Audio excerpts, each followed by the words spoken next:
রাত্রি এখন প্রায় 2টা বাজে। এই যে আমরা আছি এখন কলাতলি বিচের সামনে। তো এখানে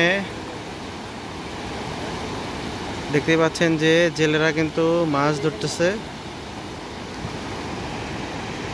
সুন্দর দৃশ্য কিন্তু দেখতে পাচ্ছেন, যদিও রাত অনেক হয়েছে, রাত 2টা বাজে। তারপর কক্সবাজার শহরটি কিন্তু আলোকিত হয়ে আছে অভিনব কায়দায়, কিন্তু তারা মাছ ধরতেছে সুন্দর করে।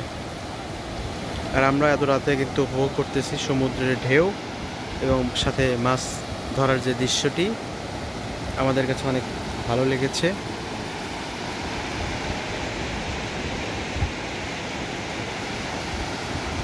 মাছতলা দেখুন নাকি? হ্যাঁ, মাছ। এটা হলো তো ওই দিন যে আমি দাম